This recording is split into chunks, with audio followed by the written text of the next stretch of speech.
여러분 안녕하십니까? 헌법재판소가 구인 체제로 복귀하게 됐습니다. 최상목 권한대행이 국회가 선출한 3명 가운데 마은혁 후보자만 임명하지 않은 건 국회의 권한을 침해한 위법한 행위라며 헌재가 만장일치로 위헌 결정을 내렸기 때문입니다. 대통령이든 권한대행이든 민주적 절차에 따라 국회가 선출한 재판관 임명을 거부할 순 없다는 겁니다. 첫 소식 김현지 기자가 보도합니다. 발단은 최상목 대통령 권한대행의 선별 임명이었습니다. 국회가 헌법재판관 후보자로 3명을 선출했는데 조한창, 정계선 2명만 임명하고 마은혁 후보자만 임명하지 않은 겁니다. 헌법재판소는 최 대행의 선별 임명은 국회의 권한을 침해했다고 결정했습니다. 재판관 8명 만장일치였습니다. 헌재는 국회의 재판관 선출권은 독자적이고 실질적인 것이어서 대통령이든 권한대행이든 국회가 선출한 재판관을 임의로 거부하거나 선별 임명할 수 없다고 밝혔습니다. 또 대통령의 재판관 임명권은 권한이자 헌법상 의무라고 강조했습니다. 법률을 위반한 하사가 없는 이상 그 사람을 재판관으로 임명할 헌법상 의무를 부담합니다.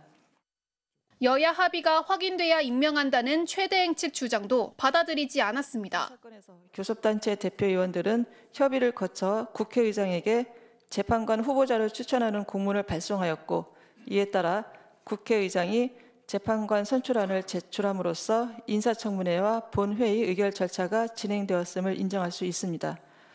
최 대행에 앞서 한덕수 국무총리도 여야 합의 없이는 권한대행이 정치적 결단을 내려선 안 된다며 후보자 3명의 임명을 전부 보류했습니다. 그러면서 야당 주도의 법안들에 대해서는 거부권을 행사하는 이중적 태도를 보였습니다. 최 대행도 한 총리와 같은 전철을 밟았습니다. 국회목 재판관들에 대한 대통령 임명권은 형식적 임명권이라 즉각 임명해야 한다는 대다수 헌법학자들의 지적도 듣지 않았습니다. 결국 헌법재판관 공석을 채우는데 2달 가까이 허비한 겁니다. 헌재 결정에 따라 최 대행에게는 마 후보자를 임명할 법률상 의무가 생겼습니다. 다만 헌재는 마 후보자를 즉시 임명하도록 최 대행에게 명령해달라거나 마 후보자가 재판관 지위를 가진 것으로 간주해달라는 청구는 법적 근거가 없다며 각하했습니다. 또다시 공은 최 대행에게 넘어갔습니다. MBC 뉴스 김현지입니다. 오늘 헌법재판소 결정이 나오면서 이제 관심은 그동안 의무를 방기해온 최상목 권한대행이 언제 마은혁 후보자를 임명할 것인지에 쏠립니다. 대통령 탄핵 심판 선고 일정에 변화가 있을지도 주목되는데요. 일단 임명 여부와 무관하게 헌재는 기존의 8인 체제로 탄핵 심판의 결론을 낼 거란 관측이 많습니다. 유서영 기자입니다. 최상목 권한대행은 헌재 판단을 존중하고 결정문을 잘 살펴보겠다면서도 임명 계획은 구체적으로 밝히지 않았습니다. 관심은 최 대행이 언제 마은혁 후보자를 임명하냐에 쏠립니다. 윤석열 대통령 탄핵 심판 선고 전에 임명하면 마 후보자도 재판에 합류할 수 있기 때문입니다. 이럴 경우 재판부는 변론 갱신 절차를 밟아야 합니다. 원칙적으로는 지난 11차례의 공판 녹음 파일을 다 들어야 합니다.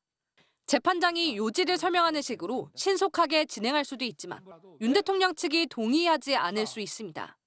결국 몇 차례는 변론 기일을 다시 잡아야 해 선고가 미뤄질 수밖에 없는 겁니다. 헌재가 심리에 관여하지 않은 마 후보자를 제외하고 8인 체제로 결론을 내릴 수도 있습니다. 지금도 해외 출장 등의 이유로 부득이하게 평의에 참석하지 못한 재판관은 선고에 관여하지 않습니다. 마 후보자가 스스로 사건을 회피하는 방안도 거론됩니다. 헌재는 마 후보자 합류 후에 변론을 재개할지 8인 체제로 선고할지는 재판부가 결정할 사안이라는 입장입니다.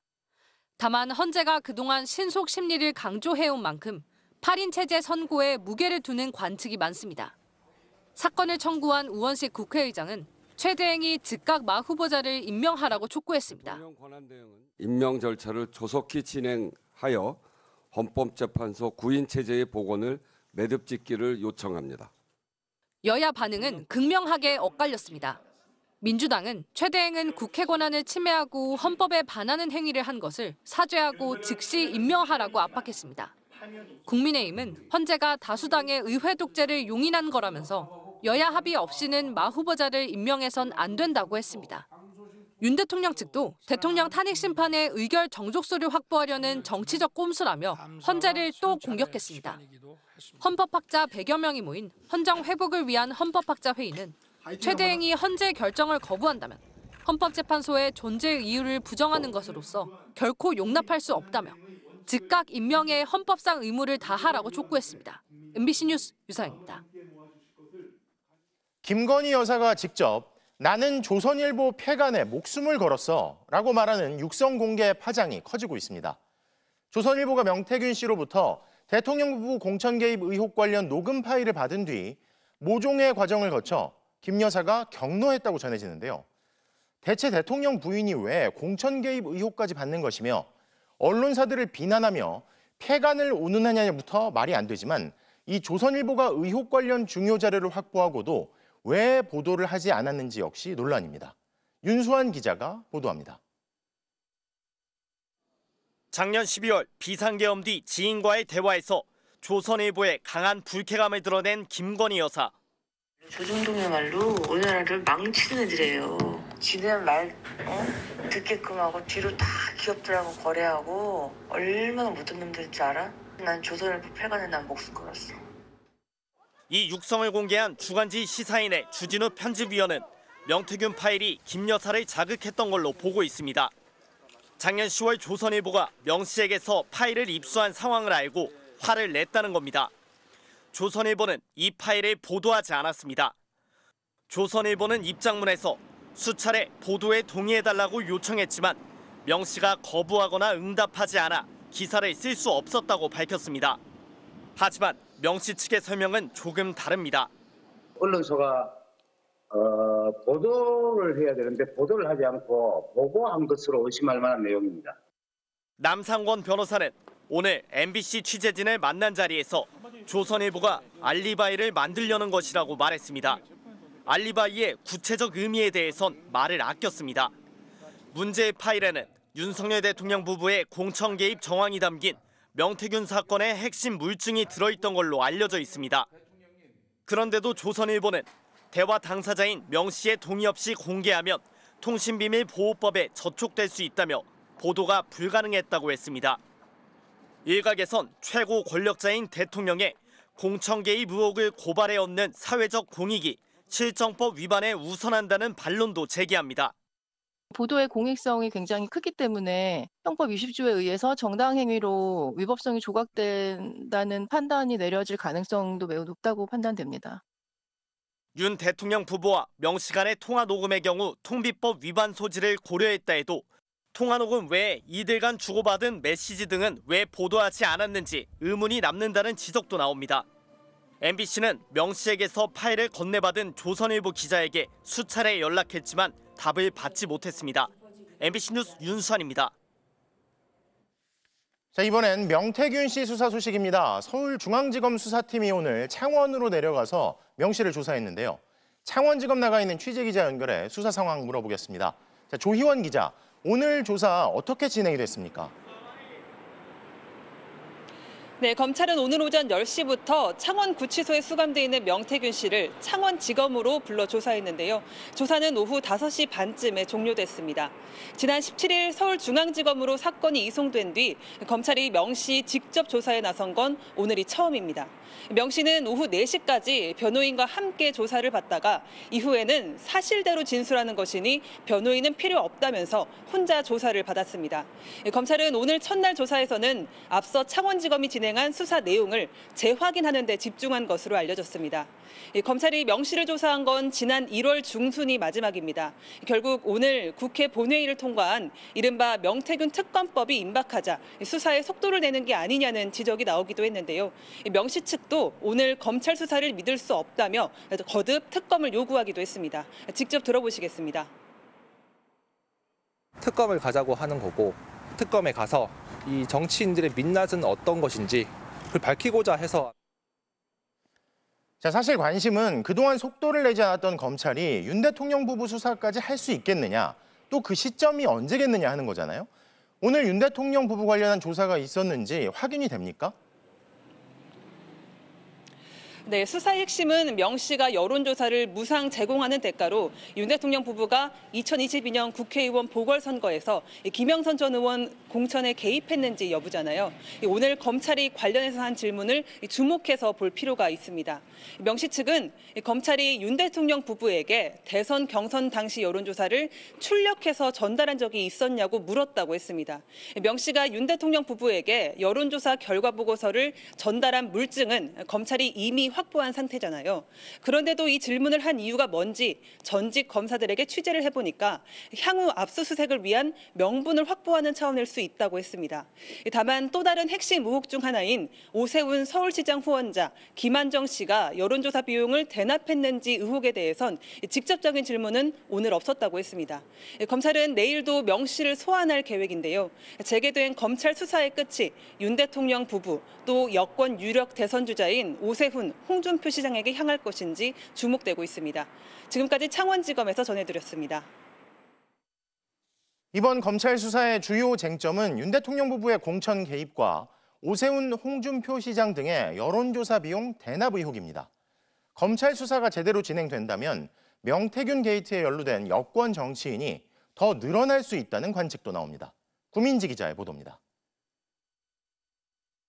명태균 씨와 통화한 녹음이 공개되면서 윤석열 대통령이 김영선 전 의원 공천에 개입한 정황은 적나라하게 드러났습니다. 먼저 상현이한테 내가 한 번 더 얘기를 할게. 걔가 공관위원장이니까. 대통령이 윤상현 당 공천관리위원장 이름을 분명히 언급합니다. 김건희 여사도 40여 분 뒤에 전화를 걸어왔습니다. 당선인이 지금 전화했는데 하여튼 당선인 이름 팔지 말고 그냥 미르라고 했어요. 검찰은 김 전 의원 공천이 무상 여론조사의 대가가 아닌지 의심하고 있습니다. 강혜경 씨는 지난 대선 당시 미래한국연구소가 윤석열 후보를 위해 81차례 3억 7천만 원짜리 여론조사를 돌리고도 윤 후보나 캠프로부터 돈을 받지 못했다고 했습니다. 내 여론조사 해갖고 돈 10원이나 남기는 거 봤어요. 대통령하고 사모님을 위해서 모든 걸 희생했어요. 그래야 거기에 대한 반대급부를 받을 수 있는 거예요. 명 씨는 여론조사를 이용해 정치적 영향력을 키워왔습니다. 지난 2023년 제주도에서 명태균 씨와 김영선 당시 의원이 한자리에 있는 사진입니다. 오세훈 서울시장의 후원자였던 김한정 씨와 홍준표 대구시장의 아들 친구인 최모 씨도 있습니다. 두 사람은 각각 오세훈 시장과 홍준표 시장의 여론조사를 명 씨에게 의뢰하고 수천만 원의 비용을 대신 냈다는 의혹을 받습니다. 대납한 게 맞고 두 시장도 이를 알았다면 불법 정치자금으로 볼 소지가 있습니다. 하지만 김 씨는 명 씨를 도와주기 위해 돈을 낸 거라며 오 시장은 모르는 일이라고 했고 최 씨도 내가 필요해 여론조사를 의뢰한 거지 홍 시장은 모른다고 했습니다. 오세훈, 홍준표 두 시장도 모두 모르는 일이라고 일축하고 있습니다. 대적할 상대가 된다고 여론조사가 필요합니다. 가지고 있는 거는 그러잖아요. 우리 캠프에서는 일체 여론조사를 단 한 번도 해본 적이 없어요. 명태균 씨 측 남상권 변호사는 명 씨 휴대폰에 저장된 전 현직 국회의원 전화번호가 140개 이상이라고 했습니다. 검찰 수사에 따라 명 씨 여론조사와 얽힌 정치인 수는 더 많아질 걸로 보입니다. MBC 뉴스 구민지입니다. 이렇게 당내 유력 대선 주자들의 연루설까지 이어지는 상황에서 국민의힘이 부결 당론을 정했지만 명태균 특검법은 국회를 통과했습니다. 국민의힘에서 유일하게 특검에 찬성한 김상욱 의원은 당이 선제적으로 정정당당하게 명태균 리스크를 정리해야 한다는 소신을 밝혔는데요. 최상목 권한대행이 국민의힘 요청에 따라 또 거부권을 행사할지도 주목됩니다. 신수아 기자가 보도합니다. 찬성 183명 대 반대 91명. 국회가 명태균 특별검사법을 의결했습니다. 더불어민주당 등 야권은 수사 대상인 명태균 씨조차 특검을 원하고 있다며 특검을 거부하는 자가 범인이라고 목소리를 높였습니다. 대검은 매일 1일 보고를 받는다면서 왜 윤석열과 김건희 앞에 가서 수사를 멈추냐 이겁니다 저희는. 특히 명태균 게이트에 이준석 의원 이름이 거론돼 온 개혁신당도 전원이 찬성 투표하며 여당은 거리낄 게 있냐고 꼬집었습니다. 국민의힘은 한낱 선거 브로커의 허황된 말을 떠받들며 보수 진영을 초토화시키려 한다고 반발했지만 수적 열세를 극복 못했습니다. 우리 당 108명 의원 전체를 언제든 수사하겠다는 의도가 담겨 있습니다. 다만 여당에서도 윤석열 대통령 탄핵에 찬성했던 초선 김상욱 의원 한 명만은 반대 당론을 거스르고 찬성표를 던졌습니다. 명태균 리스크는 우리 당이 먼저 선제적으로 정정당당히 정리를 해야 될 부분이라는 생각을 했습니다. 국민의힘이 최상목 대통령 권한대행에게 거부권 행사를 요청한 가운데 민주당은 또 다른 녹취를 공개하며 거부권을 행사해선 안 된다고 압박했습니다. 지난 2022년 3월 지인과 대화 녹음 속에서 명 씨는 김건희 여사가 윤한홍 의원의 경남지사 출마 논의에 관여한 정황을 언급했습니다. 아니 우리 명 선생님이 좀 한마디 했는가 보다. 저는 도지사 나갈 생각이 전혀 없습니다. 저는 사모님 옆에만 있는 게 제 행복입니다. 윤 의원은 그 무렵 김건희 여사와 통화하거나 대화한 적이 없다며 명태균이 공천에 대해 허풍을 떨려고 한 터무니없는 헛소리라고 반박했습니다. MBC 뉴스 신수아입니다. 홍장원 전 국정원 1차장이 12.3 비상계엄 당시 상황을 정리한 별도의 자필 메모를 검찰이 확보한 것으로 파악됐습니다. 곽종근 전 특전사령관의 자술서처럼 계엄 직후 당시 상황을 시간 순으로 꼼꼼히 기록해둔 건데요. 홍 전 차장 증언의 신빙성을 높이는 또 하나의 증거가 될 전망입니다. 김세영 기자의 보도입니다. 검찰은 지난해 12월 홍장원 전 국정원 1차장을 조사하면서 자술서 형식의 메모를 확보했습니다. 모두 넉 장입니다. 홍 전 차장은 12.3 비상계엄 야간에 있었던 만화 같은 일들을 말씀드리고자 한다며 그날 대통령에게 2번 전화 왔고 1번 전화를 드렸다고 메모를 시작했습니다.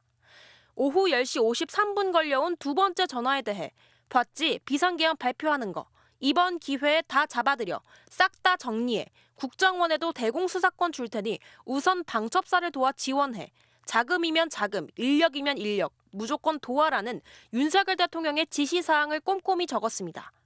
이후 여인형 전 방첩사령관과 통화 내용도 기록했습니다.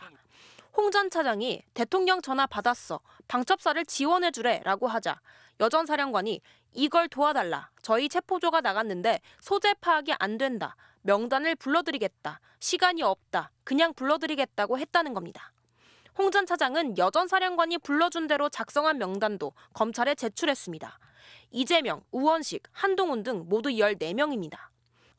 홍 전 차장은 계엄 당일 밤 조태용 국정원장에게 보고한 상황도 기록했습니다. 대통령께서 전화 주셨다. 방첩사를 지원하라고 한다.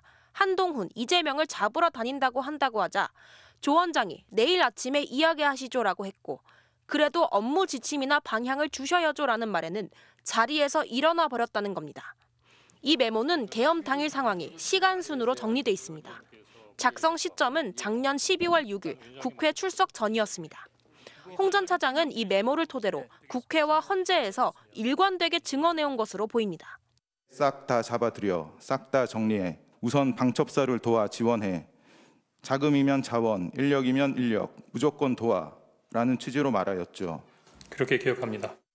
계엄 직후에 기록을 해뒀다는 점에서 이 메모는 홍 전 차장 증언의 신빙성을 높여줄 또 하나의 핵심 물증이 될 것으로 보입니다.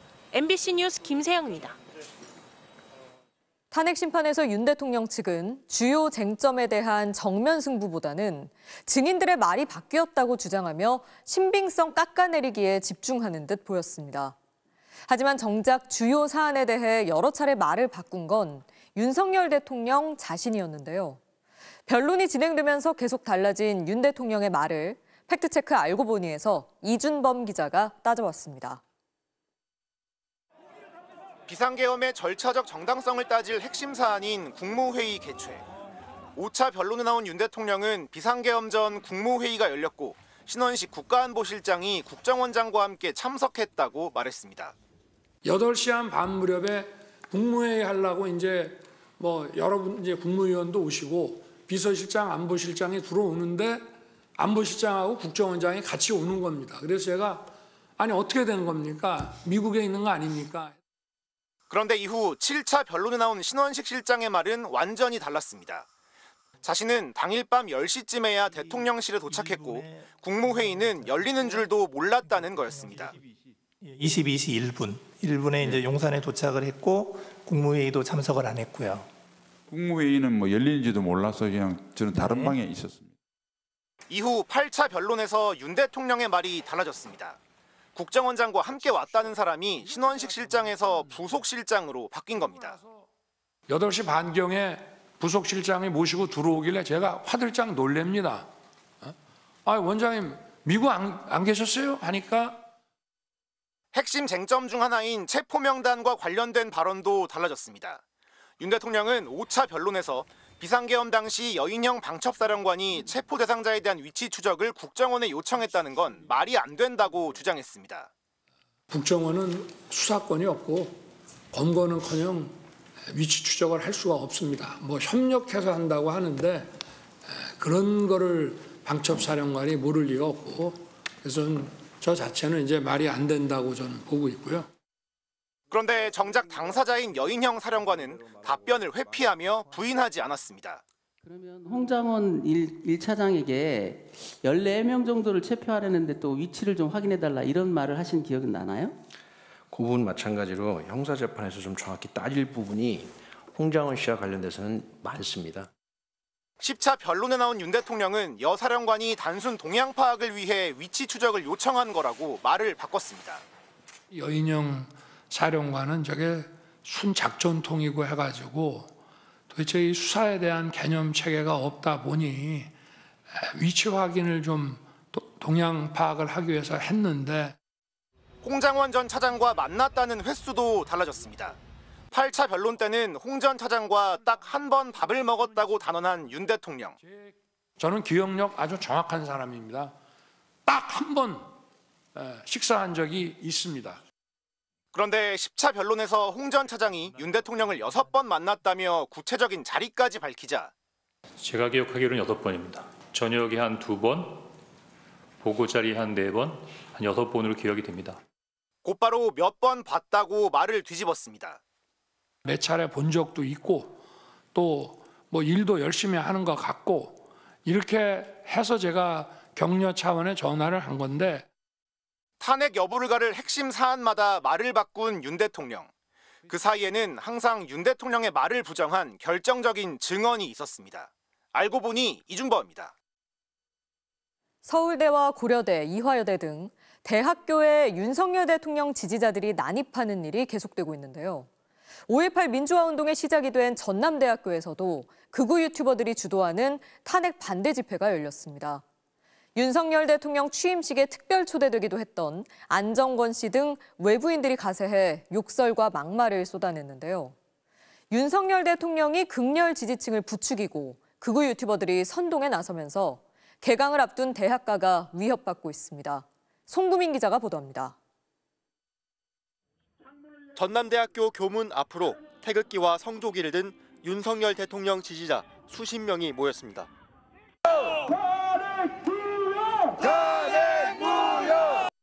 학교 밖에서 벌어진 탄핵 반대 집회에 맞서 학교 안에선 총학생회와 총동창회 등이 나선 파면 촉구 맞불 집회가 열렸습니다. 내라 농후 선동과 민주주의 파괴 세력이 전남대에 발붙일 공간은 없다. 탄핵 반대를 외치는 시위대엔 이번에도 신남성연대와 안정권 씨 등 극우 유튜버들이 대거 가세했습니다.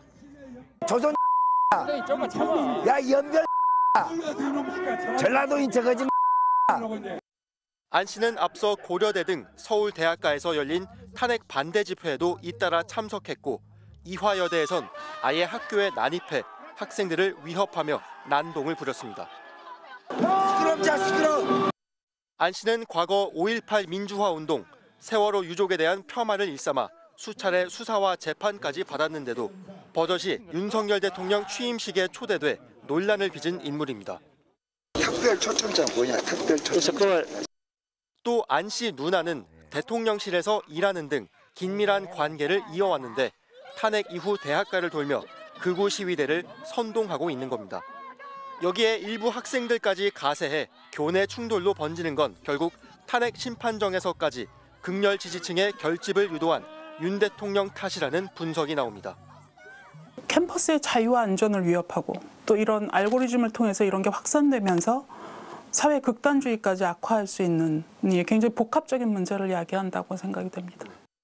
대학들은 외부인들의 교내 집회를 불허하고 출입을 통제하는 등 대책 마련에 고심하고 있습니다.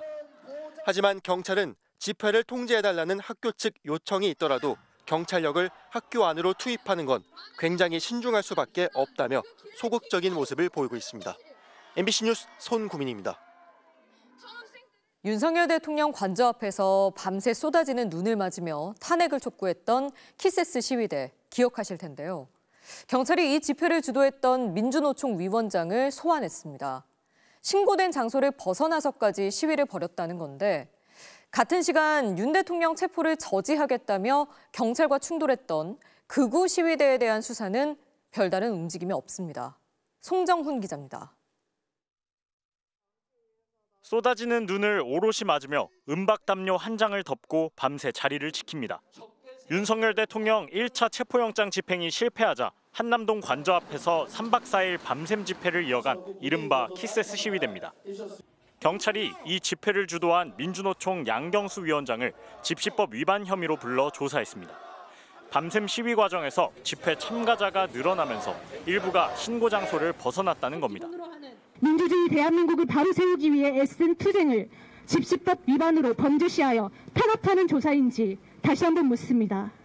경찰은 대통령 2차 체포영장 집행을 앞두고 열린 지난달 11일 대규모 서울 도심 집회도 문제 삼았습니다. 행진하면서 양방향 도로를 모두 점거해 교통 흐름을 방해한 혐의입니다. 비상계엄 사태 이후 주말 집회를 이끌어온 시민단체 관계자도 소음 기준을 넘어섰다는 이유로 불러 조사했습니다. 모두의 투쟁에 불법 프레임을 씌울 수 있을 뿐 아니라 앞으로의 투쟁을 위축시키려는 부당한 탄압이라고 생각합니다. 경찰은 이처럼 윤 대통령 파면 촉구 집회 주최자들의 엄격한 법 위반 잣대를 들이대 본격 수사에 착수했지만 윤 대통령 지지 집회 주최자들에 대해선 별다른 움직임이 없습니다. 체포영장 집행을 앞두고 전광훈 목사가 주축인 대국본 등이 한남동 관저 앞에서 집회를 열면서 참가자들이 대통령 체포를 막겠다며 도로에 드러눕는 등 혼란이 빚어졌습니다. 하지만 경찰은 전광훈 목사에 대해 서부지법 폭동과 관련해 내란 선동 혐의 수사는 하고 있지만 집시법 위반 등의 혐의를 적용하지는 않았습니다. 경찰은 또 민주노총 관계자들에 대해선 추가 줄 소환도 예고했지만 탄핵 반대 집회 주최 측에 대한 향후 수사 계획은 밝히지 않았습니다. MBC 뉴스 송정훈입니다. 경찰 고위직인 경무관과 총경 승진 내정자가 오늘 발표됐습니다. 공교롭게도 용산 대통령실 출신이거나 대통령과 가깝다는 의혹을 받아온 이른바 친윤 경찰들이 줄줄이 포함됐는데요. 직무가 정지된 윤석열 대통령의 입김이 들어간 거라는 비판이 경찰 안에서도 나오고 있습니다. 공태현 기자입니다. 경찰 고위직 인사를 앞둔 지난주 대통령실에서 근무하는 한 경찰 간부의 이름이 국회에서 논란이 됐습니다. 공직기관 비서관실에 있는 박땡땡 행정관 승진 대상입니까 아닙니까? 승진 연차는 됩니다. 대통령직 인수위원회를 거쳐 대통령실 행정관으로 근무 중인 박종현 경정입니다. 경찰 내 이른바 윤석열 라인으로 지목됐고 최상병 사건 수사 외압에 관여했다는 의혹도 받고 있는데 야당의 우려대로 박경정은 총경으로 승진했습니다. 경찰청이 발표한 경무관과 총경 승진 대상엔 공교롭게도 대통령실에서 근무했거나 대통령 부부를 엄호해온 경찰들이 줄줄이 이름을 올렸습니다. 세관 마약 밀반입 수사 외압 논란에 휩싸인 김찬수 대통령실 행정관은 경무관이 됐고 국정감사 증인으로 채택된 김건희 여사에 대한 국회의 동행명령장 집행을 막아섰던 호욱진 서울 용산경찰서장도 포함됐습니다. 무슨 법에 의해서 막는 거예요? 대통령 경우에 관한 법률에 따라서. 앞서 박현수 서울경찰청장 직무대리 역시 대통령직 인수위와 대통령실을 거쳤고 비상계엄 당시 수차례 장관 경찰청장과 통화한 의혹으로 경찰 조사를 받는 상황에서도 치안정감으로 초고속 승진했습니다. 윤석열 대통령 생일 파티에 경찰관 85명을 보낸 조정래 전 101 경비단장도 치안감이 됐습니다. 직무가 정지된 윤석열 대통령의 의중이 작용한 게 아니냐는 의심이 나오는 이유입니다. 서울청을 장악하는 이유는 딱 세 가지입니다. 첫 번째는 조기 대선, 두 번째는 내란 수사, 세 번째는 알박기 인사. 경찰 내부에서도 친윤 인사 챙겨주기란 비판이 나왔고 민주당은 최상목 권한대행과 경찰 수뇌부의 승진 인사 원칙과 절차를 공개하라고 요구했습니다. MBC 뉴스 공태현입니다. 헌법재판소가 대통령 소속기관인 감사원은 독립된 헌법기관인 선관위에 대해 직무감찰을 할 수 없다고 결론 내렸습니다. 재작년 불거진 선관위 고위직 자녀의 특혜 채용 의혹에 대한 감사원의 직무감찰이 선관위의 독립된 권한을 침해했다는 건데요. 윤상문 기자가 보도합니다. 2023년 5월 중앙선거관리위원회 고위 간부 4명의 자녀가 선관위 경력직 채용에서 특혜를 받았다는 의혹이 불거졌습니다. 선관위는 대국민 사과와 함께 국회 국정조사와 국민권익위 조사, 경찰 수사에 성실히 임하겠다고 밝혔습니다. 참담한 마음과 함께 무한한 책임감을 느낍니다. 갈등은 감사원이 뛰어들면서 불거졌습니다. 선관위는 감사원이 독립된 헌법기관인 선관위 직무를 감사하는 건 헌법 정신에 맞지 않는다며 헌법재판소에 권한쟁의 심판을 청구했습니다. 헌재는 1년 7개월 만에 결론을 내고 감사원 감찰이 선관위 독립성을 침해했다며 재판관 8명 전원일치로 선관위 손을 들었습니다. 헌재는 감사원은 대통령 소속하에 둔다는 헌법 97조를 근거로 감사원 감찰을 허용하면 선관위 공정성과 중립성에 대한 국민 신뢰가 훼손될 수 있다고 판단했습니다. 감사원은 특정 정당의 당원인 대통령의 영향력 아래 있기 때문이라는 겁니다. 대통령 등의 영향력을 제도적으로 차단하기 위하여 선거관리위원회를 독립적 헌법기관으로 규정한 헌법개정권자의 의사에 반하는 것입니다. 선관위 측은 앞선 2차례 변론에서 해당 직무감찰은 감사원의 순수한 감시 목적 때문이 아니라 부정선거론을 잘못 맹신한 대통령과 관련돼 있다는 것이 비상계엄 사태로 명확해졌다는 주장도 펼쳤습니다. 윤 대통령 탄핵 심판에서는 윤 대통령이 계엄군을 선관위에 보낸 건 자신이라고 인정했습니다. 검찰 수사에서는 선관위 직원들을 불법 체포하려거나 서버를 탈취하려 한 정황도 확인됐습니다. 감사원은 헌재 결정에 앞서 자녀 채용 특혜에 대한 선관위 직무감찰 결과를 확정하며 32명에 대해 중징계를 요구하거나 비위 내용을 통보했습니다. 헌재는 이번 결정이 선관위의 부패 행위에 대한 성역을 인정하는 것으로 호도되어서는 안 된다며 자체 감찰의 실효성을 높이라고 주문했습니다. MBC 뉴스 윤상문입니다. 당내 통합을 강조하고 있는 더불어민주당 이재명 대표가 비명계 중에서도 가장 강하게 자신을 비판해온 임종석 전 대통령 비서실장을 만났습니다. 정상과 비정상이 대결하는 국면에서 모두 힘을 합치자며 이 대표가 먼저 내민 손을 임 전 실장은 쓴소리를 많이 하겠다면서도 맞잡았는데요. 내일은 김동연 경기도지사와도 만난다고 합니다. 정상빈 기자가 보도합니다. 더불어민주당 이재명 대표가 문재인 정부 임종석 전 비서실장과 반갑게 악수하고 포옹을 나눕니다. 안부 인사를 겸한 농담도 건넵니다. 술 한잔 사시라니까. 여기 술 한잔 해야 되는데. 이 대표는 정상과 비정상이 대결하는 국면에서 모두가 힘을 합쳐야 할 시기라며 임 전 실장에게 먼저 손을 내밀었습니다. 우리 실장님이 하실 역할도 상당히 있지 않을까. 상식적인 세상을 만드는 그런 일에 모두가 힘을 합쳐야 되지 않을까 싶습니다. 임 전 실장도 이번 봄이 국민들에게 절실할 것 같은데 이 대표의 역할과 책임이 크다고 화답했습니다. 최근 이재명 혼자만으로는 안 된다. 당 정체성을 함부로 못 바꾼다며 이 대표를 강하게 비판해온 임 전 실장은 이번에도 듣기 좋은 소리보다는 쓴소리를 많이 하고 싶다며 묵직한 견제구도 던졌습니다. 경쟁을 해보려는 용기를 내고 이재명을 넘어서기 위해서 노력하는 분들 저는 좀 성원하고 지지하고 할 생각입니다. 임 전 실장이 이 대표를 견제할 당내 경쟁을 언급한 날 공교롭게도 비명계 잠룡들은 영남권으로 향하며 활동 반경을 넓혔습니다. 김경수 전 지사는 자신이 도지사를 지냈던 경남을 찾아 국민을 통합시키는 위기 극복이 필요하다며 자신의 역할을 강조했습니다. 지금 대한민국에 필요한 정치 리더십은 통합과 화합 그리고 포용의 리더십입니다. 228 민주화 운동을 앞두고 대구 228 기념공원을 참배한 김동연 경기지사는 보수 진영 주자들의 단골 코스인 서문시장을 방문했습니다. 제7공화국의 출범을 우리 애국 시민인 대구 시민들과 함께하고 싶어서 그 취지를 다짐하고 또 함께 동참해 주십사. 민주당의 조기 대선 레이스가 조금씩 본격화되는 분위기인데 이 대표는 내일 비명계 인사 중 마지막으로 김동연 지사와 회담을 진행할 예정입니다. MBC 뉴스 정상빈입니다. 홍준표 대구시장이 활동 재개를 앞둔 국민의힘 한동훈 전 대표를 강한 표현과 함께 공개 비판했습니다. 한동훈 대표가 자기 능력으로 올라간 사람이냐면서 윤 대통령이 만들어준 인형에 불과한 한 대표에겐 윤석열 정부의 국정 혼란에 똑같은 책임이 있다고 한 건데요. 고재민 기자가 보도합니다. MBC 100분 토론에 출연한 홍준표 대구시장은 국민의힘 한동훈 전 대표를 윤석열 대통령이 만든 인형이라고 평가했습니다. 한동훈이라는 사람은 윤석열 대통령이 만들어준 인형입니다. 자기가 자기 능력으로 올라갔어요.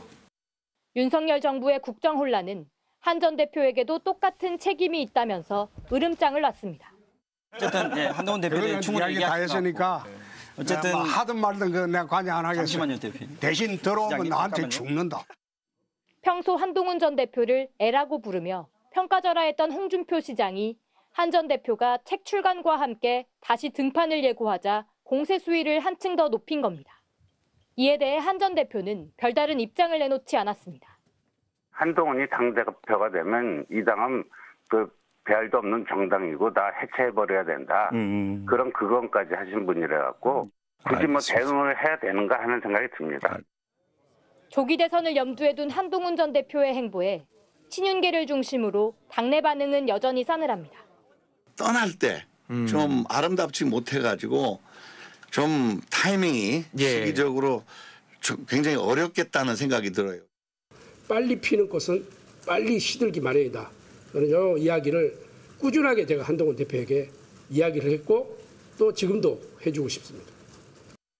이를 의식한 듯 친한계에서는 일치를 추구하되 서로 다르다는 점을 인정하자는 구동존의를 주장하고 있습니다. 하지만 비상계엄을 옹호하고 탄핵을 반대하는 친윤계가 사실상 당을 장악한 데다 한 전 대표에게 씌워진 배신자 프레임이 공고한 상황. 장동혁 같은 일부 친한계 의원들이 친윤계로 이미 갈아탔고 당이 극우 성향의 지지자들에게 휘둘리고 있는 현실에서 한 전 대표가 어떻게 당내 반감을 해소할 수 있을지 조기 대선을 앞둔 숙제로 남아 있습니다. MBC 뉴스 고재민입니다. 초등학생이 혼자 있던 집에 불이 나 아이가 의식을 잃고 크게 다쳤습니다. 어머니는 출근하고 아버지는 신장 투석 받으러 병원에 간 사이 화재가 발생한 건데요. 위기아동 관리 대상으로 지정되기도 했지만 당시엔 부모가 돈을 벌고 있어서 실제 지원은 받지 못했고 방학 기간에 집에 홀로 남아 있었다고 합니다. 류현준 기자가 보도합니다. 까맣게 그을린 벽 아래로 불에 탄 집기들이 어지럽게 흩어져 있습니다. 주방에선 비워진 컵라면 용기와 쓰레기가 수북하게 쌓여 있습니다. 어제 오전 10시 반쯤 인천 서구의 한 다세대 주택 4층에서 불이 났습니다. 당시 집 안에는 12살 초등학생 여자아이 혼자 있었는데 얼굴에 이도 화상을 입고 연기를 들이마셔 심정지 상태로 발견돼 중환자실에서 치료를 받고 있습니다. 어머니는 일을 위해 출근한 뒤였고 아버지는 신장 투석을 위해 병원에 가 혼자만 집에 있었던 것으로 알려졌습니다. 항상 혼자 들어가고 혼자 집에 갔다가 들어가서 있는지는 몰랐어요. 취재 결과 다친 초등학생은 정부의 위기아동 관리 대상에 포함돼 있었습니다. 부모가 전기와 가스 요금을 수차례 체납해 보건복지부가 관리를 요청했고 관할 행정복지센터는 집을 찾아 복지 지원 방안을 안내했습니다. 하지만 당시 부모가 맞벌이로 돈을 벌고 있어 실제 지원은 받지 못했다고 합니다. 가정에 방문을 했다고 하더라고요. 취약 완전히 저소득까지는 그런 건 아니어가지고 예상이 안 되셔서. 집안에선 라면을 끓인 흔적이 남은 휴대용 가스레인지가 발견됐습니다. 경찰과 소방당국은 방 안쪽에서 불이 시작된 걸로 보고 국립과학수사연구원에 휴대용 가스레인지 감식을 의뢰했습니다. 인천 서구는 긴급 생계비를 보내기로 하고 교육청과 치료비 지원을 논의하고 있습니다. MBC 뉴스 류현준입니다.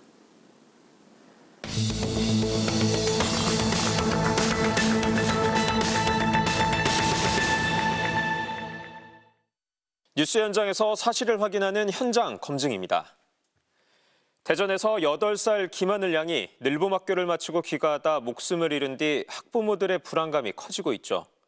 학교에서 정규 수업 이후 학생들을 돌봐주는 늘봄학교는 지난해부터 전국 모든 초등학교 1학년을 대상으로 실시되고 있는데요. 학생들의 안전은 어떤지 현장에서 확인해봤습니다.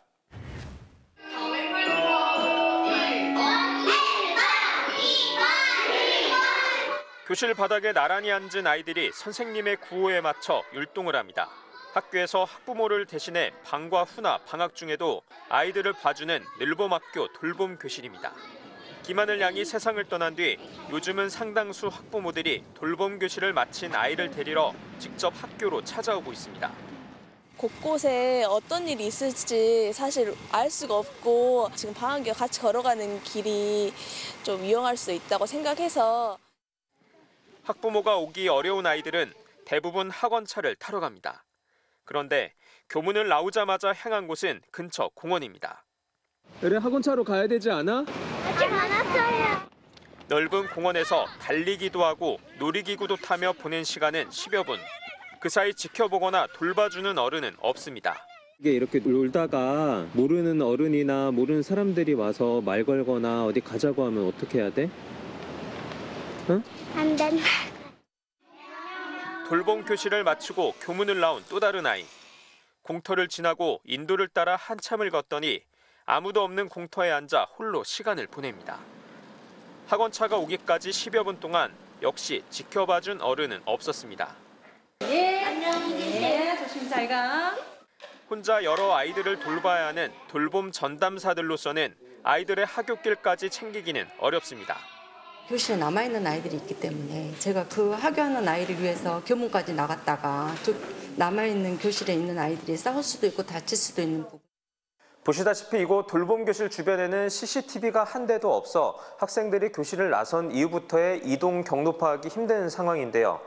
여러 사람의 출입이 잦은 학교 특성상 외부인의 침입을 철저히 막는 것도 쉽지가 않습니다.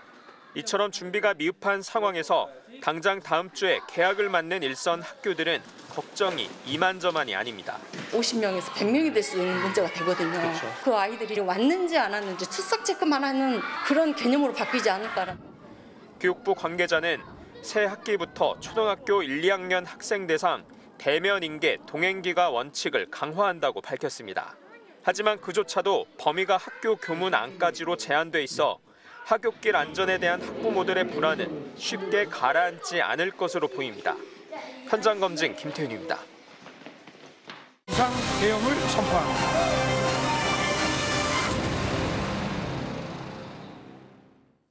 내란 사태 이후 안 그래도 오르고 있던 환율이 급등했죠. 한국은행에서도 계엄 탓에 환율이 30원 정도 올랐다고 평가했는데 문제는 고환율이 장기화되면 물가가 지속적으로 올라서 결국 국민들에게 부담이 돌아온다는 점입니다. 다른 사람도 아닌 대통령이 국민들에게 떠넘긴 계엄의 비용. 오늘은 고환율의 피해를 정혜인 기자가 취재했습니다. 40년 넘게 빵집을 운영하는 최용현 씨는 요즘 걱정이 이만저만이 아닙니다. IMF부터 코로나19까지 그럭저럭 버텼는데 계엄 이후 나날이 오르는 원재료 값에 부담이 너무 크다고 합니다. IMF 때도 그렇고 코로나 팬데믹 때도 이 정도까지는 아니었어요. 버터라든가 밀가루, 설탕, 초콜릿 이런 것도 재료가 올라갔는데 빵값은 못 올리고. 이러한 빵의 원료를 포함한 지난달 식료품 수입 물가 지수는 1년 전보다 11.7% 올라 통계 작성 이후 최고 수준을 기록했습니다. 수입 물가는 환율에 가장 민감하게 반응합니다. 수입 물가가 크게 오른 지난해 말 원달러 환율을 보면 1,470원대, 2달 전과 비교하면 100원 이상 올랐습니다. 4개월간 평균 상승폭은 30원을 넘어 2008년 글로벌 금융위기 이후 가장 높았습니다. 전 세계 기축통화인 달러가 요동치는 배경엔 경제적, 정치적 요인이 모두 작용합니다. 지난해 말 트럼프 미국 대통령 당선 전후 무역 전장 우려에 환율은 1,400원대로 올라섰고 곧바로 12.3 계엄 사태를 맞아 정치적 불확실성이 커졌습니다. 이창용 한국은행 총재는 계엄 사태가 환율을 30원 정도 끌어올렸다는 분석을 내놓기도 했습니다. 계엄이나 이런 정치적인 이유로는 한 30원 정도 올라간 거고 그게 이제 저희 펀더먼털에 비해서 많이 올라간 측면이고요. 환율이 오르면 수입 물가와 생산자 물가, 수출 물가의 소비자 물가까지 동반 상승할 수 있습니다. 한국은행은 올해 연평균 환율이 지난해보다 10% 상승할 경우 물가 상승률이 0.35%포인트 오를 것으로 내다봤습니다. 특히 환율 상승세가 3개월 이상 장기간 지속되면 1.61%포인트까지 치솟을 수 있다고 밝혔습니다. 예상을 넘는 고환율의 여파로 안정세로 접어들던 물가가 올 하반기 크게 요동칠 수 있다는 경고인 셈입니다. MBC 뉴스 정희인입니다. 보행자 사고를 보면 차량 정면에 부딪히는 경우만 생각하기 쉬운데 후진하는 차량에 의한 사고도 14%에 달합니다. 특히 화물차나 승합차 후진 사고의 경우 인명피해도 큰데요. 안전장치 도입이 필요하다는 지적이 나옵니다. 박소희 기자입니다. 후진을 하는 화물차가 분리수거 중인 한 여성과 부딪힙니다. 하지만 사고가 난 줄도 모르는 듯 곧바로 방향을 바꿔 빠져나갑니다. 화물을 가득 실은 화물차가 후진을 하다가 서 있던 작업자를 칩니다. 1m가량을 더 나간 뒤에야 멈춰섭니다. 차량이 속도를 내지 않는 좁은 길에서도 후진 사고는 끊이지 않습니다. 삼성화재가 최근 5년간 자사 자동차 보험 가입 차량의 사고를 분석한 결과 후진하는 자동차에 치인 보행자 사고는 15,200건으로 전체 보행자 사고의 14%를 차지했습니다. 특히 후진으로 인한 사망 사고의 경우 화물차와 승합차 사고의 비중이 78%에 달했습니다. 차체가 커서 짐을 실을 경우 후방 시야가 가려지기 때문입니다. 이 경우 비상 자동 제동 장치를 설치하면 운전자가 보행자를 보지 못했더라도 자동으로 경보음을 울리다 차량이 스스로 멈춰섭니다. 하지만 지난 2022년 도입한 기준에 전방 설치만 의무화됐을 뿐 후방은 대상에서 빠졌습니다. 현재 후진 사고 방지 장치 장착 비율은 승용차의 경우 2.4% 수준, 화물차 승합차의 경우 전무한 상황입니다. 전문가들은 자동 제동 장치를 장착하면 후진 사고를 대략 45% 줄일 수 있을 것으로 봅니다. 치사율이 높은 화물, 승합, 대형차 위주로 장착을 의무화한 후 모든 차량의 장착 확대가 필요합니다. 신차 안전도 평가 항목에 보행자 충돌 방지 평가를 집어넣는 등 대책이 필요하다는 목소리가 나오고 있습니다. MBC 뉴스 박수희입니다. 서울의 수상 교통수단이 될 한강버스가 오늘 처음으로 한강의 모습을 드러냈습니다. 오세훈 서울시장은 지난해 10월 상용화를 공언했지만 정식 운항은 올해 6월이나 돼야 가능할 전망인데요. 기한을 맞추려고 제조업체를 졸속으로 변경했던 게 아니냐는 지적이 나오고 있습니다. 이혜선 기자가 취재했습니다. 서울시가 새로운 대중교통 수단으로 추진 중인 한강버스가 처음 모습을 드러냈습니다. 배 한 척에 199명이 탈 수 있고 마곡에서 잠실까지 7개 선착장을 오갈 예정입니다. 아라뱃길을 따라 약 1시간 20분 정도를 이동해 여의나루역 인근 선착장에 도착했습니다. 다음 주부터 이 한강버스 2척은 숙련도와 안전도 훈련 등 시범 운항을 진행합니다. 앞서 오세훈 서울시장은 지난해 10월까지 한강버스를 상용화하겠다고 공언했습니다. 리버버스까지 올 10월부터 상용화가 되면 상당한 교통 측면에서의 혁신이 이루어질 것입니다. 이 기한을 맞추기 위해 서울시는 지난해 3월 일부 한강버스 제조업체를 바꿨는데 계약 당시 수주 실적도 없는 업체에 일을 맡기면서 지난해 선박 운영사 현장 조사에선 자체 제작 능력이 미흡한 조선소가 선정됐다는 지적까지 나왔습니다. 이 같은 업체 변경에도 기일을 못 맞춘 서울시는 올해 3월로 운항 시점을 미뤘고 오늘 한강버스를 공식 인도받았지만 실제 운행은 오는 6월이 될 거라고 말했습니다. 제작 능력 부실 논란에 빚었던 업체에서 결국 공정이 제대로 진행되지 않고 있는 겁니다. 중공업에 간 배들이 유독히 지금 잘 안 되고 있는 걸로 아는데 맞습니까? 예, 맞을 겁니다. 최근에 사정이 또 차질이 생겼습니다. 인건비 상승이나 여러 가지 인력 구하는 게 어렵다고 합니다. 해당 업체는 서울시에서 설계 변경 요청이 와 늦은 거라는 입장입니다. 속도를 계속 올리자고 얘기를 하더라고요. 장비 크기가 커지고 그러면 전체부터 다시 다 도면을 그려야 돼요. 추진 당시부터 대중교통으로서의 실효성 논란에 빚었던 한강버스 사업이 운항 시점마저 계속 미뤄지면서 보여주기식 졸속 추진은 아니었냐는 비판은 피하기 어려워 보입니다. MBC 뉴스 이혜선입니다. 10명의 사상자를 낸 고속도로 교량 붕괴 사고와 관련해 같은 공법이 적용된 전국의 도로공사가 전면 중단됐습니다. 공사 현장 인근 주민들이 불안을 호소하는 가운데 관계 당국은 내일 사고 현장에 대한 합동 감식에 나섭니다. 윤소영 기자입니다.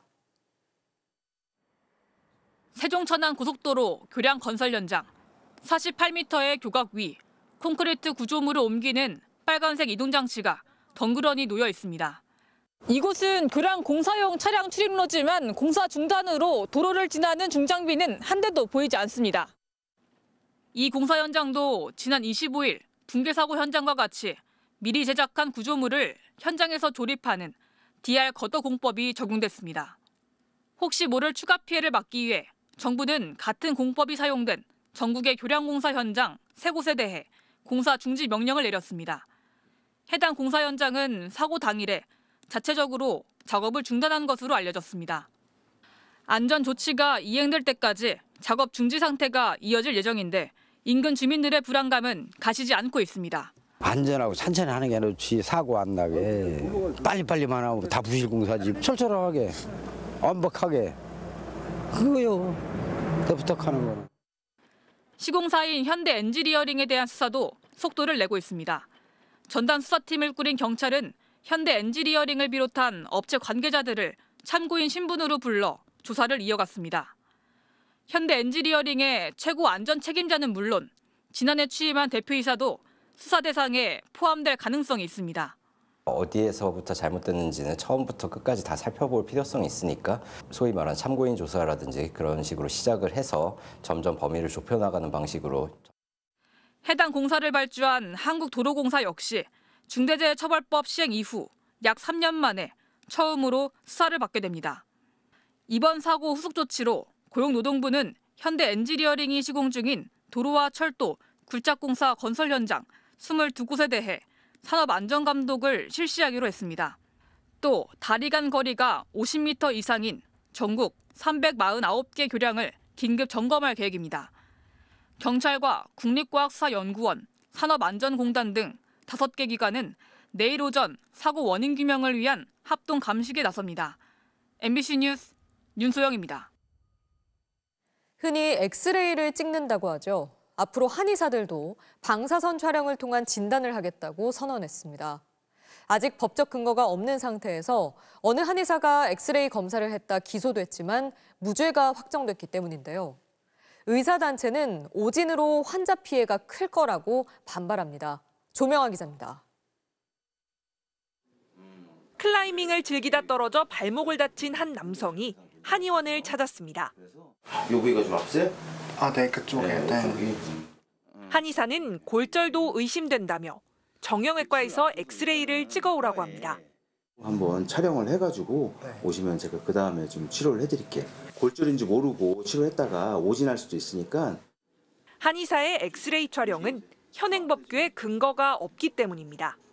그러나 대한한의사협회는 앞으로 한의원에서 엑스레이를 진단에 사용하겠다고 밝혔습니다. 방사선 골밀도 측정기를 사용했다 기소된 한의사에게 최근 무죄가 확정되면서 한의사단체가 전격 선언에 나선 겁니다. 보건복지부 규칙에는 진단용 방사선 발생 장치의 안전관리 책임자로 의사와 치과의사만 적혀 있지만 법원은 이 규정이 사용할 수 있는 사람을 한정한 것으로 보긴 어렵다고 판단했습니다. 모든 교육 과정에서 배우고 있다고 생각하시면 되겠고, 엑스레이에 관한 문제를 국가고시에 출제하고 이 국가고시를 통과했다라고 하면 이 엑스레이를 판독하고 사용할 수 있는 근거가 되지 않을 거라 생각합니다. 따라서 한의사들은 환자의 번거로움과 진료비를 줄일 수 있다고 강조하는 반면 양의사 단체들은 반발하고 있습니다. 저설량 골밀도 측정기를 보조 사용한 게 형사처벌할 정도는 아니란 판결인데 마치 한의사에게 엑스레이를 전면 허용한 것처럼 왜곡했다는 겁니다. 지식과 경험이 적은 사람들이 사용하는 건 오진의 확률을 올리게 되고요. 결국은 국민 건강에 큰 위해를 가할 수 있는 가능성이 높다 이렇게 봅니다. 한의사의 엑스레이 검진이 가능하도록 규칙 6권 해석을 변경해달라는 요구에 정부는 검토 중이라며 신중한 입장입니다. MBC 뉴스 조명아입니다. 국내 1위 배달앱 배달의 민족이 이른바 상생요금제를 도입했습니다. 매출이 적은 매장에는 배달 수수료를 적게 받겠다는 건데 실제로는 하루 매출이 10여만 원에 불과한 매장까지 최고 수수료율을 적용받고 있습니다. 어떻게 된 일인지 박성원 기자가 취재했습니다. 서울의 한 배달 음식 전문점입니다. 쌈밥을 주로 파는데 지난 석 달 동안 배달의 민족 주문으로 올린 매출은 대략 1,300여만 원, 하루 평균 14만 원대입니다. 배민에선 매출의 20%가 넘는 300여만 원을 배달비와 수수료로 떼갔습니다. 그래서 배민이 새로 도입한 이른바 상생요금제에 기대를 걸었지만 황당했습니다. 하루에 얼마 팔지도 않는 매장 이번에 상위 35%로 설정이 돼 있더라고요. 배민은 지난해 상생협의체를 거쳐 매출액에 따라 수수료를 달리하기로 합의했습니다. 매출 상위 35%에 드는 매장에만 최고 수수료율 7.8%를 적용하고 하위 20%에는 2%만 적용하겠다는 겁니다. 그런데 실제 유 씨와 같은 영세 자영업자들 상당수가 최상위 수수료 구간에 포함된 것으로 알려졌습니다. 매출 자료를 토대로 봤을 때 일매출 9만 원 정도면 무조건 최상위 구간에 속해서 실제 배민은 최근 석 달 동안 단 하루라도 배민 앱을 이용한 자영업자들을 모두 매출 집계 대상에 넣은 것으로 확인됐습니다. 장사를 제대로 안 하거나 폐업이 의심되는 점포까지 포함될 수 있습니다. 배달에 별로 신경을 안 쓰고 매점 위주로 하는 장사에 신경 안 쓰고 가끔씩 여는 가게들 다 포함됐다는 거잖아요. 결국 매출이 적은 자영업자들도 졸지에 매출 상위 업체로 분류될 수 있다는 겁니다.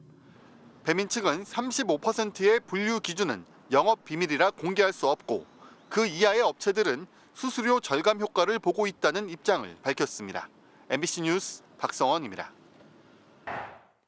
프로야구에서 8년째 유망주로 평가받는 선수가 있습니다.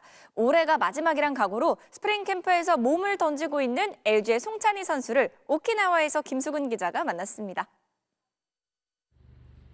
어둠이 짙게 깔린 LG의 오키나와 숙소.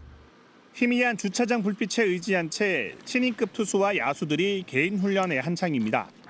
야간 훈련에 나선 선수 중 가장 나이가 많은 송찬의도 감독과 코치진이 지켜보는 가운데 방망이를 힘차게 휘두르며 어둠을 가릅니다. 머리가 많이 쏠리고 이런 것들을 좀 교정을 했었는데 어떻게 내일 준비를 할지 좀 생각하면서 스윙을 했던 것 같습니다.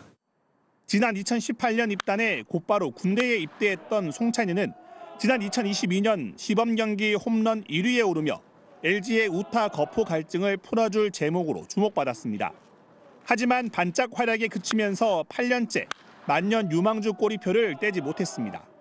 제가 못했기 때문에, 제가 못 잡았기 때문에 더 간절하게 하는 것 같고. 스프링 캠프에서도 플레이 하나하나가 간절합니다. 좌익수 대수비로 나서 담장을 넘어가는 파울 타구를 몸을 날려 잡아냈고 타석에서도 전력 질주 끝에 실책을 유도하며 출루하는 등 유니폼은 흑투성이었습니다. 애리조나 캠프에서도 남아서 주루 훈련을 할 정도로 아직 주전보다는 대타나 대주자 가능성이 높은 상황. 송찬희는 올해를 마지막이라 생각하며 모든 걸 쏟겠다는 각오입니다. 마지막으로 정말 내가 할 수 있는 최선을 다해서 하면 그래도 후회는 없지 않을까 하는 생각으로 하고 있는 것 같습니다. 1군 주전의 벽은 여전히 높고 단단합니다. 좁은 틈을 비집고 출전 기회를 얻기 위해 송찬희는 오늘도 구슬땀을 흘리고 있습니다. 오키나와에서 MBC 뉴스 김수근입니다. 네, 봅슬레이의 전설 원윤종이 피겨의 차준환을 제치고 내년 IOC 선수위원 선거에 출마할 우리나라 대표 후보로 최종 선발됐습니다. 지난 2018년 평창 동계올림픽 봅슬레이 4인승에서 아시아 최초로 은메달을 목에 걸었던 파일럿 원윤종. 어제 열린 대한체육회 평가위원회 심사 결과 피겨 차준환을 제치고 IOC 선수위원 선거에 나설 국내 최종 후보자로 뽑혔습니다.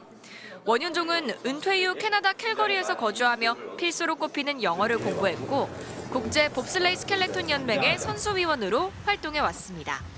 IOC 선수위원은 내년 동계올림픽 기간 참가 선수들의 투표로 선정됩니다. 네, 스노보드 간판 이채훈 선수가 자신만 보유한 1620도 회전 기술을 앞세워 내년 동계올림픽 메달을 노리고 있습니다. 그런데 국내에선 훈련할 곳이 마땅치 않다고 하는데요. 박재훈 기자입니다. 한국 선수 첫 세계선수권 금메달과 유스올림픽 2관왕, 그리고 하얼빈 아시안게임 금메달까지 따내며 스노보드 종목 에이스로 자리매김한 19살 이채훈. 가파른 눈 언덕 뒤에서 솟구쳐 올라 하늘을 시원하게 가릅니다. 각종 점프대와 기물까지 원 없이 넘나듭니다. 이채훈이 슬로프 스타일 묘기 연기를 선보인 곳은 후원업체가 일회성으로 만든 훈련장. 주종목 하프파이프는 국내에서 훈련할 곳도 마땅치 않은 게 현실입니다. 친구들은 자기 집 앞에 하프파이프 있으니까 마음 편하게 훈련하고 있을 텐데 난 어쩌지 이런 생각을. 이런 열악한 환경 속에서도 이채훈은 고개 숙이지 않습니다. 내년 동계올림픽에 대비해 그 누구도 흉내낼 수 없는 1620도 회전 기술을 연마했기 때문입니다. 제가 세계 최초로 프론트 트리플 16이라는 기술을 성공을 했어요. 100%로 만든 다음에 올림픽 무대에서 선보이고 싶어요. 올림픽 데뷔 무대였던 3년 전 베이징에서는 18위. 이채훈은 내년 밀라노에선 하프파이프 정상을 정조준하고 있습니다. 세계에서 스노보드 하면은 이채훈이다라는 말을 듣고 싶습니다. 올림픽에서도 금메달을 딸 수 있다는 것을 꼭 보여드리고 싶습니다. MBC 뉴스 박지웅입니다. 네, 세르비아 파르티잔에서 뛰고 있는 고영준 선수의 시즌 첫 골입니다. 노림수였을까요? 아니면 운이 따랐던 걸까요? 목요일 밤 스포츠 뉴스였습니다.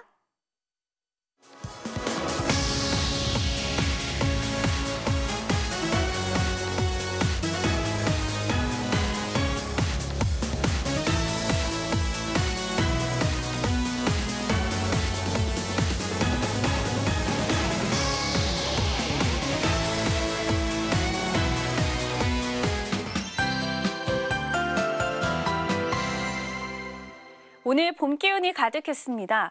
서울 한강공원을 찾은 시민들은 겉옷을 벗어두고 때이른 봄 기운을 만끽하는 모습인데요. 서울의 낮 최고 기온이 오늘 14.2도로 예년 3월 하순에 해당하는 기온을 보였습니다. 이러한 포근한 날씨는 내일과 모레 그리고 일요일까지 이어지겠습니다. 그러나 3일절인 토요일부터는 전국에 비바람이 부는 궂은 날씨가 예상되고요. 강원 영동 지방은 일요일부터 폭설이 시작되겠습니다. 수도권 내륙에도 대설특보 가능성이 있겠는데요. 다음 주는 기온도 평년보다 4도가량 낮겠습니다. 슈퍼컴퓨터 예측을 보시면 토요일 오전에 전라권과 제주를 시작으로 오후에는 서울 등 대부분 지방에 비가 내리겠고요. 특히 일요일에는 더 강한 비구름이 유입돼 전국에 비를 뿌리겠습니다. 강원 산지와 경기 동부를 중심으로는 비가 눈으로 바뀌어 내리겠습니다. 특히 강원 영동은 최고 50cm 이상의 습하고 무거운 폭설이 쏟아지겠는데요. 이번 비나 눈으로 건조함은 해소되겠지만 비와 강풍 그리고 폭설에 대비해 주셔야겠습니다. 내일 서울의 아침 최저 기온 3도, 대구 5도를 보이겠고요. 낮 최고 기온은 서울 12도, 대구 17도까지 오르겠습니다. 날씨였습니다. 대통령은 싹 다 잡아들이라 하더니 대통령 부인은 언론사 폐간에 목숨까지 걸겠다고 합니다. 극단적인 면도 그렇지만 자기 편을 안 들어주면 그게 어느 누구든 안 가리고 결국엔 처단하려는 것 역시 참 닮았습니다. 목요일 뉴스데스크 마칩니다. 시청해주신 여러분 고맙습니다.